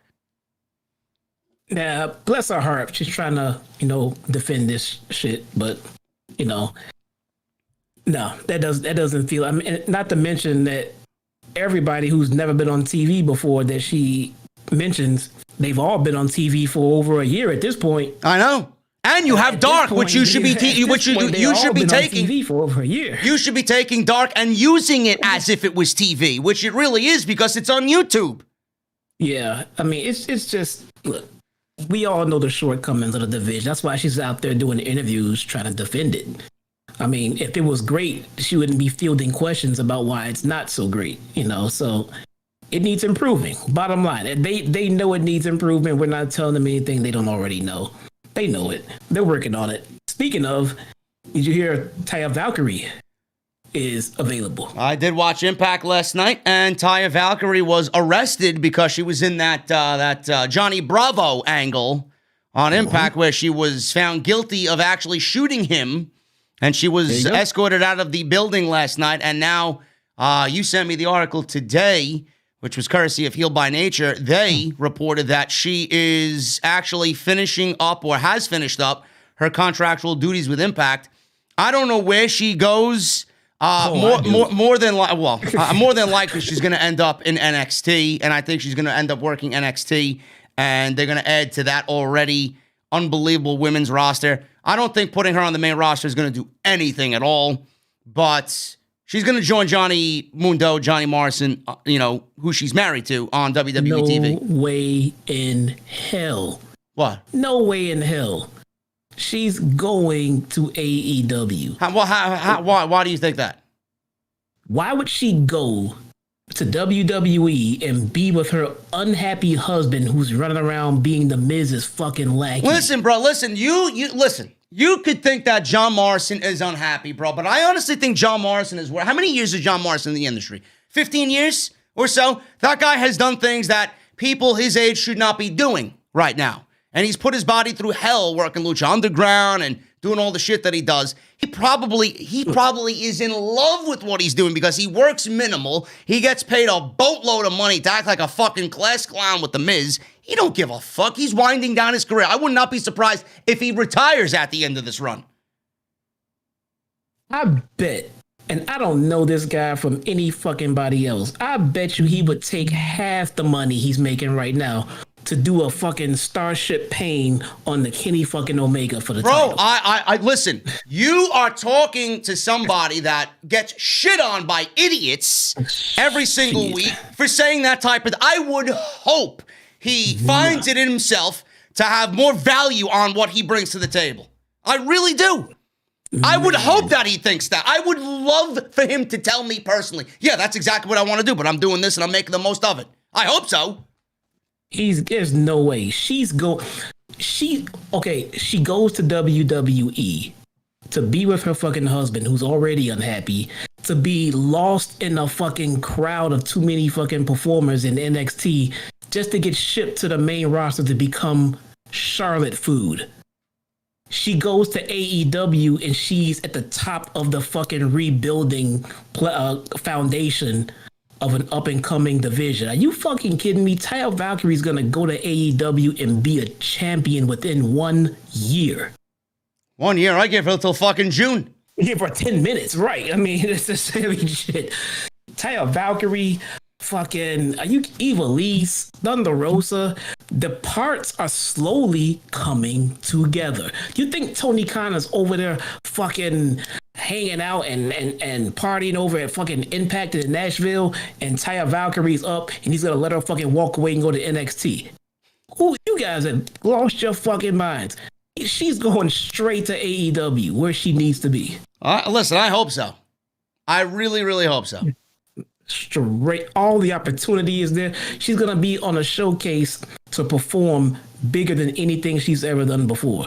Going to NXT, she will get buried. She's a name. She's a name that brings a lot of value to the overall division. Okay, and if you sign her, okay, and she comes into AEW, you got Taya, you got Shida, who we all know is great. Britt Baker hopefully is coming along. Thunder Rosa is going to be there, which we all know how good she is. And then you got, a possibility. I'm not saying that it's going to be the case. You got a possibility of Tessa coming in, maybe. I don't know what they feel about Tessa. I know there's a lot of people in AEW that are lobbying for Tony to sign her, but I don't know. Then you got Statlander coming back this year. So if you look at those names and look at where the division is now, that is a vastly different division than what we've gotten. And then you got Nyla Rose, obviously, who can do her own thing. She's not that bad either. Possibly Riho coming back. That is a women's division right now that, what we're looking at now doesn't even resemble what the women's division would look like. And they got this tournament coming up. Yeah. They can kind of unveil and start putting these pieces into place. Taya Valkyrie's a free agent. She could be in this fucking thing, this tournament. You kidding, dude? Taya Valkyrie is gonna come over and that's gonna be the beginning of the let's start pushing the women's division forward, because now they have the right number of pieces. They got Thunder Rosa, they got Taya, they have Ivelisse, Britt Baker. I think, God bless her soul, she'll get there. I think she'll get there. I think she's hitting her mark with her gimmick, and now she's got her talk show. If she continues to work on that in-ring work, Britt Baker will be fine within the next year or so. Yeah. And they will have enough pieces in place, and they can compete in their women's division at that point. Taya Valkyrie is key in that. It's not saying that if she goes to NXT, it's over for AEW. But if she goes to AEW, it's the beginning of being over for NXT as far as the women's division goes, at least. Some people are asking in the chat a tournament. Yes, AEW tonight announced an Eliminator Women's Tournament to crown a number one contender for the Women's Championship at Revolution. So we are getting that slowly but surely. Yep. So we will see what happens with that. And like Jesse and I said, Taya Valkyrie could actually be in that tournament. So we'll have to wait and see. They also announced Thunder Rosa vs. Britt Baker will definitely be happening 2 weeks from now. And a tag team title Battle Royal will be happening. Battle Royal will happen, and the winner of the Battle Royal will get a title shot against the Young Bucks at Revolution in February. So that is coming up in the weeks to come on Dynamite. And we got backstage Carl Anderson, Doc Gallows, and Omega. They were attacking poor Pentagon Jr. As Callis was there leading the charge in this 3-on-1 attack. Anderson wrapped a cable around Penta's neck, threw him into some boxes backstage. Kenny took his boot off and was jabbing Penta in the face with the point of his cowboy boot. So they beat the shit out of this guy for absolutely no reason. And Tony Khan announced a main event of Moxley, Phoenix, and Pac versus the quote-unquote Bullet Club at Beach Break. So we are looking at a tremendous 6-man tag team match coming up in a couple of weeks. On to the main event, we got Jericho, MJF, Santana, Ortiz, Jake Hager, and Sammy Guevara in this tag team challenge thrown down by all members of the Inner Circle. MJF and Jericho win this one. Not bad. We got Santana and Ortiz giving Jericho a tandem suplex for a near fall. Jericho caught Ortiz with a code breaker. We got 2 minutes till the top of the hour. They were really, really crunching this one down to the 10 o'clock hour. We got Guevara landing a top rope senton on MJF, which looked fucking awesome. Ortiz was late with the save, but the referee Aubrey Edwards stopped her count, which was botched. Not the only botch in this match. MJF's shoulders were still down. Guevara gave Jericho a go to sleep, and that looked like it connected a little bit too much. And Guevara lifted MJF, but Wardlow stood on the ring apron. They collided. Things got messy towards the end. MJF rolled up Guevara, hooking the tights for the win, and Dynamite went abruptly off the air. And Jim Ross was asking what the hell happened as MJF and Jericho win this match. Jericho was, I don't know, Jesse, what happened with Jericho here. There was a lion salt attempt in this match where he looked, I don't know if he was gassed or if he just missed the springboard or what, but Jericho looked completely out of it in this match. I don't know what happened there. He botched it pretty badly. And Jericho looks like he needs to be winding down his career in the ring. I know you mentioned that before via text when we were talking about this, going back and forth about the show. This was a sloppy mess.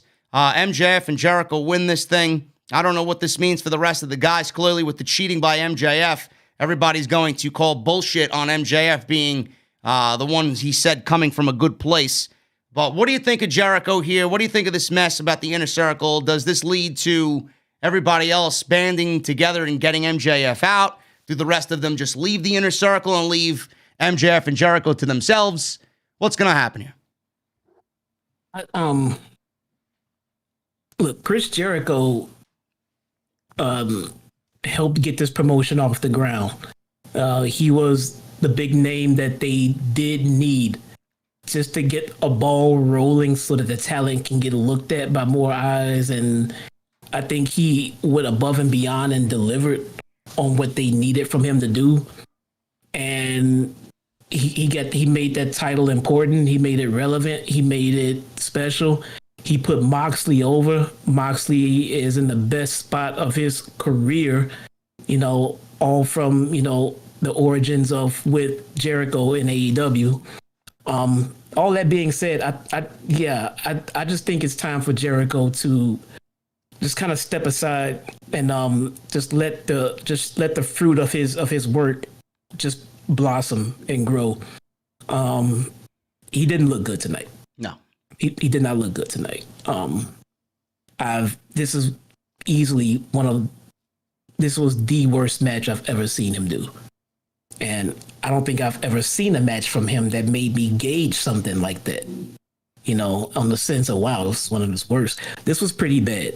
His shape is diminishing. He's going in the wrong direction as far as his look in the ring.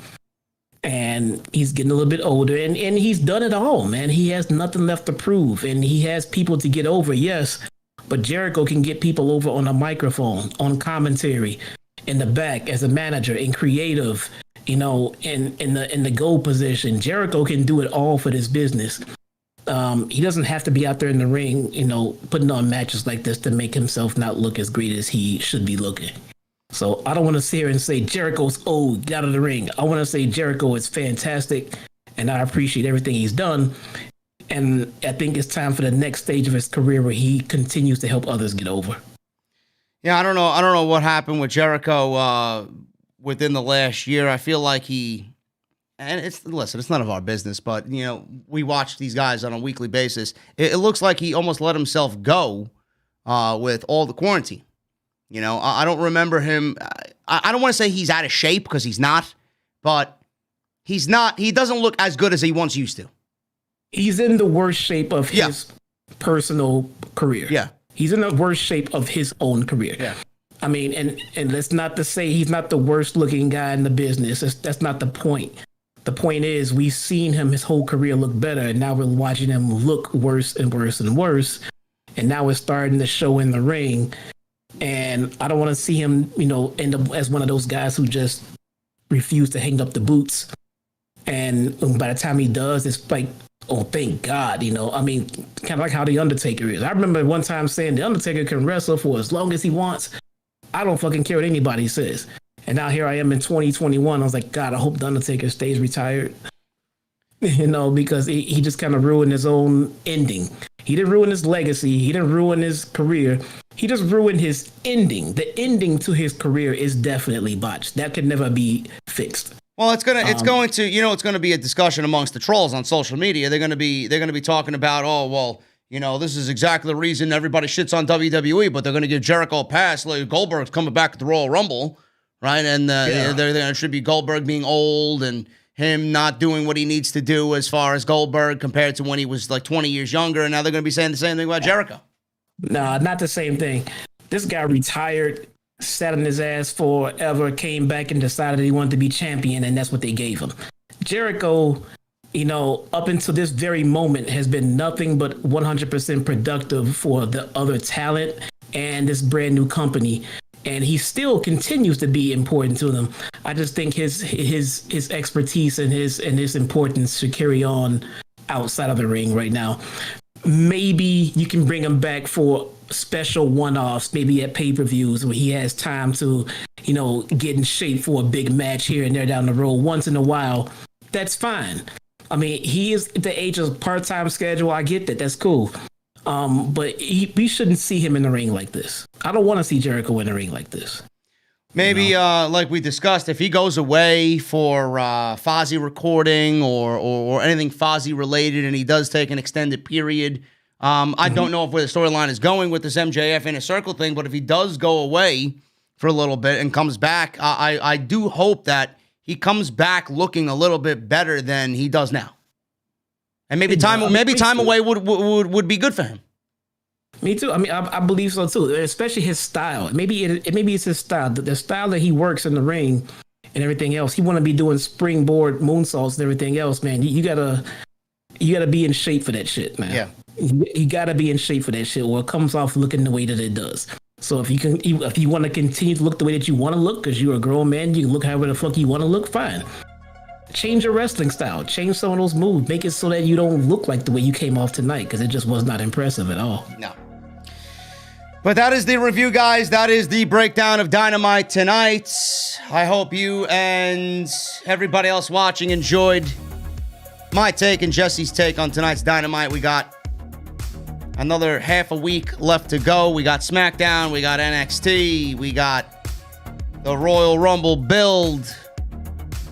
But Dynamite tonight, not bad, but not really good by AEW standards either. Nah. But guys, that is the review. If you came for the review, I appreciate you. But if you want to head on out, I don't blame you. If you want to stick around, I'd love to have you. We're going to do some Super Chats right now. Super Chats are open. As we usually do, we run through the Super Chats at the end of the show. Thank you guys so much. Hit that thumbs up on the way out. Let's try for 500 likes before we get out of here, man. Hit that thumbs up. Hit that subscribe button down below. Turn on the bell for all notifications. And make sure you guys go and check out all the other content that you might have missed on the channel. Everything you need is linked down below. I'm going to say this real quick, too, about Jericho. Real quick. And I know he sees this shit because I know he watches Twitter and everything else. But just the pure fact that Jericho is being talked about and discussed in the same discussion, the same sentence, the same breath as Goldberg, that should be enough reason for Jericho to look back on this and reevaluate shit, because he knows how Goldberg looks on TV right now. I know. So the fact that he's being compared side by side to him, yeah, it's just something to. Well, that's what I mean. It's not the same like you said, but I know how Twitter operates, and that's exactly what they're going to do. Yeah, they are. You're right, they are. And I don't think it's right. It's not the same thing, and it's not fair. But at the same time, I mean, he's within his right to defend that and say, fuck you, I'm nothing like what they're doing with Goldberg. But it is at least a signal to him to start thinking about the future. Yeah. All right, guys, let's get through these Super Chats. Once again, shout out to Dr. Squatch, drsquatch.com. Use code SCRIPT at checkout. You guys, I want you to feel your best, look your best, and smell your best. You're already listening to the best in the IWC. Go and get some Dr. Squatch, drsquatch.com. Code SCRIPT at checkout. We got Jacob Donnelly with a $10 Super Chat. Not very good tonight, says Jacob. I enjoy seeing Private Party develop, but I don't understand why Santana and Ortiz have taken such a backseat in the Inner Circle. They should be big breakouts. I think it's coming. I'm not going to count out Santana and Ortiz yet. They got a long ways to go. I think they'll be fine. But yeah, not a good show tonight. But also, not a bad show, but it's just not the standard AEW that we are accustomed to getting, like Jesse and I discussed earlier. Jacob, thank you for the $10. Appreciate you, brother. Gavin with a $5 Australian.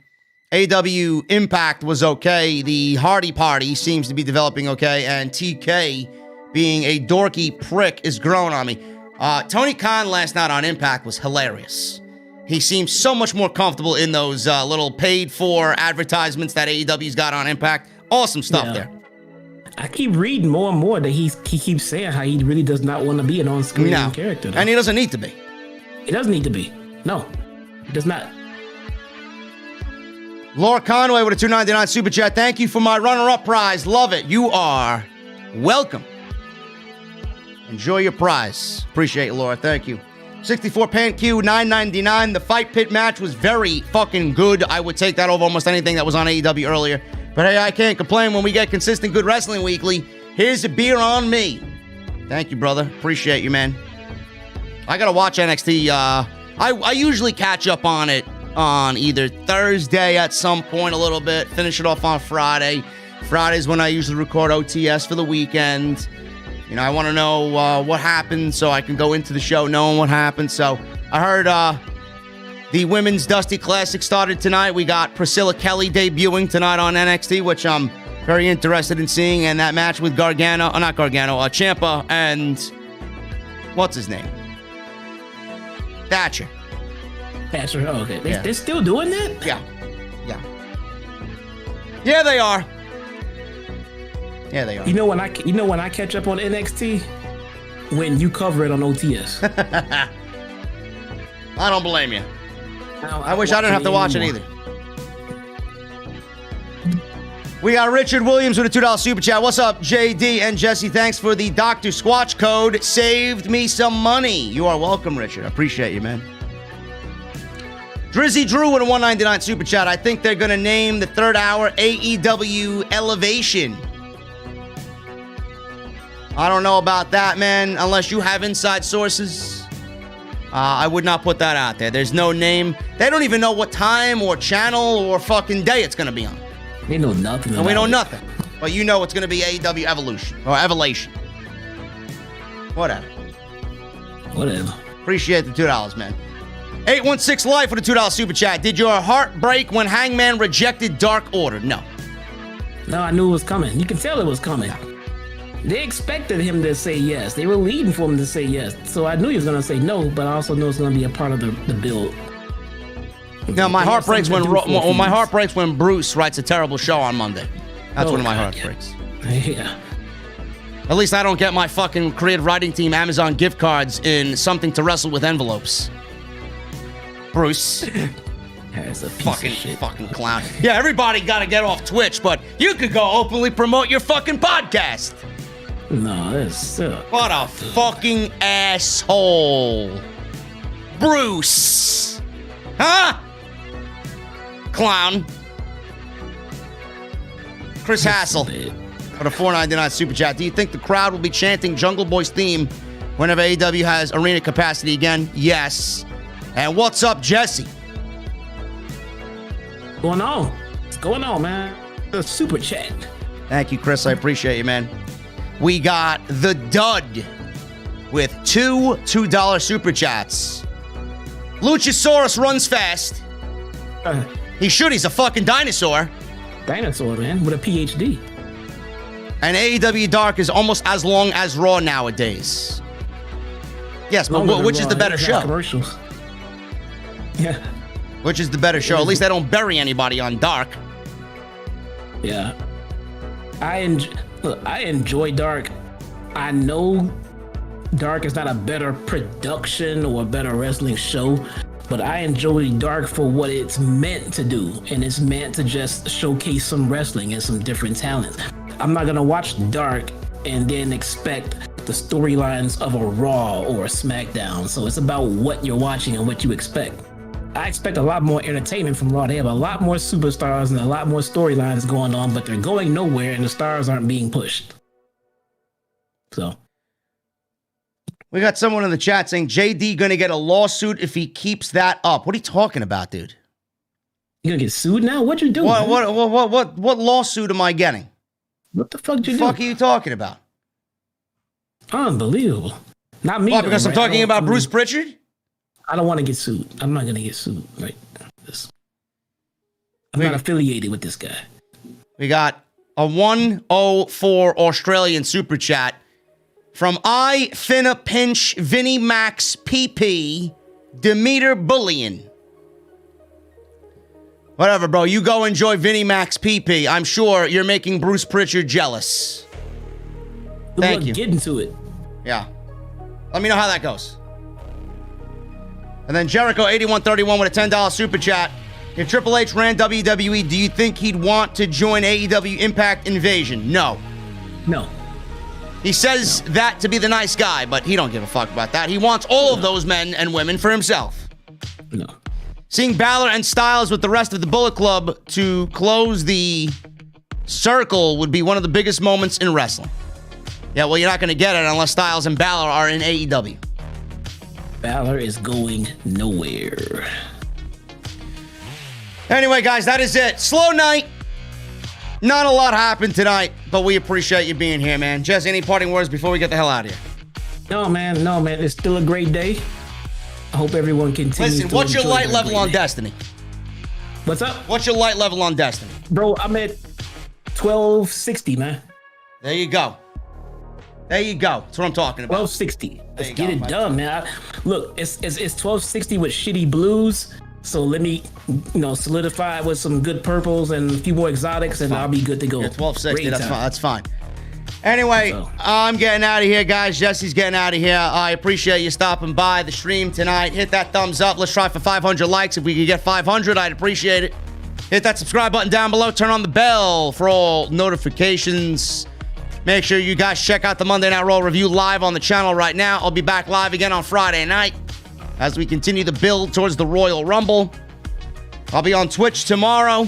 As always, make sure you guys tune into that. Twitch.tv/JD from New York. Bonfire.com for your t-shirts. OTS masks. Mouthmasker.com/OTS. And DrSquatch.com. Code script at checkout. Jesse and I are getting out of here, man. The Mustang is right outside. It's fucking freezing outside, so the windows are going to be down, but you could still hear the music. You could still hear the music, man. Raise that volume to max. The outro's going to be playing tonight, motherfucker. No fuck-ups here like Monday Night Raw. Pilot's coming in. Hit those thumbs up. Let me see those guitar emojis in the chat, and I'll see you guys on Friday for SmackDown.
And we are